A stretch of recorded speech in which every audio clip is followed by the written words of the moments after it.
Hey, welcome to the Mind Hacking Happiness Podcast. My name is Sean Webb. We're presenting day 23 of our 45-day Mind Mastery 101 course. If you're into this sucker, you know we're delivering the heat on this content. So love that. Share it out. If you share this out and they show up to the website to get in on the course at the website and mention your name in the forums, you're entered for the drawing of a $100 Amazon gift card, and they are as well. And for every other person that mentions your name, you're entered again. So you have more chances, which is amazing. So check that out. Here's day 23.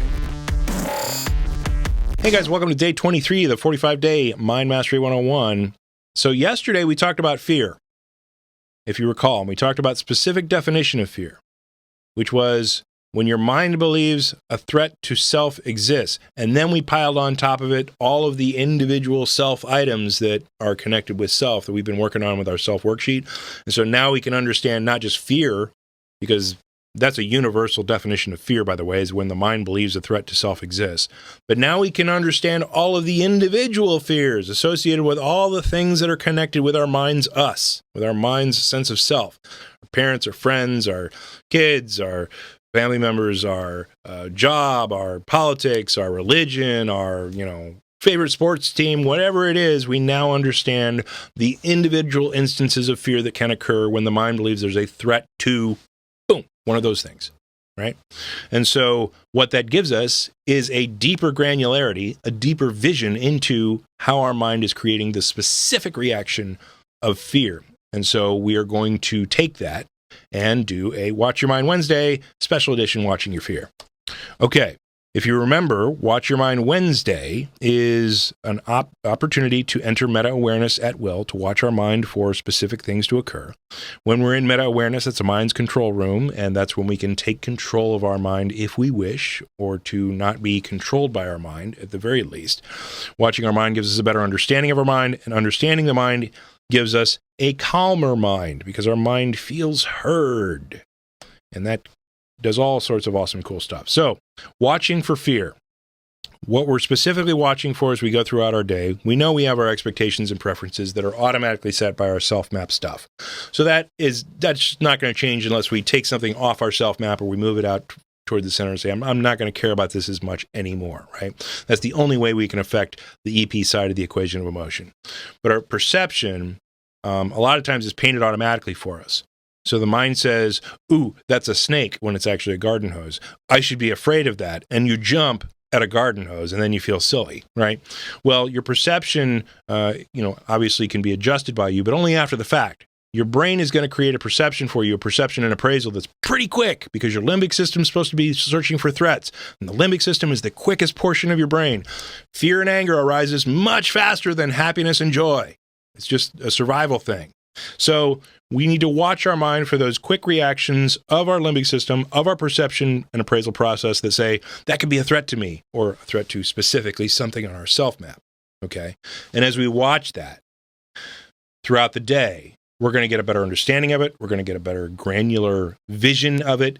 We're going to create that separation between us and the operation of the mind that helps us remind us that we are not our mind and are not affected by the things that our mind is doing as much as we could be. Okay, so there's a whole ton of useful stuff in this today. And specifically what we're going to be looking for are small instances of fear. And that's typically, you're not going to run into panic throughout the day, right? You're just going to run into, oh my goodness, that light's turning yellow, right? Or, oh my goodness, here comes a car. Is it going to hit me? Let's not hit each other. Or, oh, there's a little bit of a fear in that headline that I just read online, right? Those are the types of instances of fear that we're talking about most commonly occurring throughout the day that we want to take note of. And specifically, we're looking for fear again. And again, how your fear works. Fear arises when the mind believes a threat to self is present. And now that we have taken a look of the granularity of self and all the things that can appear in our self map, we know exactly how deep that definition goes and how profound that little definition can be. And of course, the multiple levels of emotion are there down at the bottom: concerned, cautious, afraid, terrified, and panic.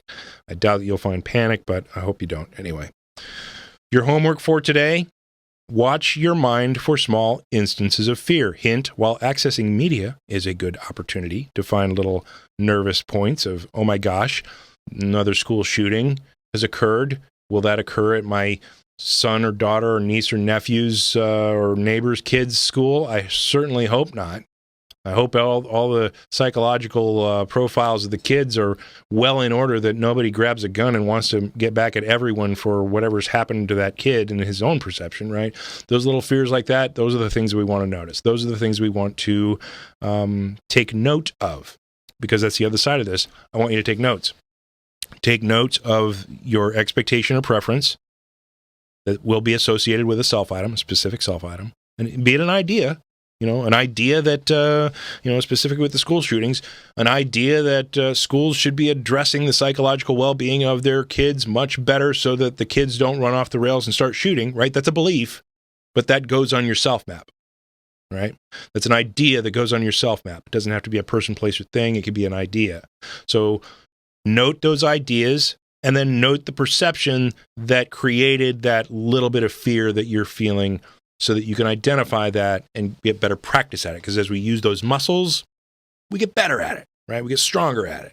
I go to the gym so I can stay strong, keep my muscles somewhat toned, and get this last 20 pounds off.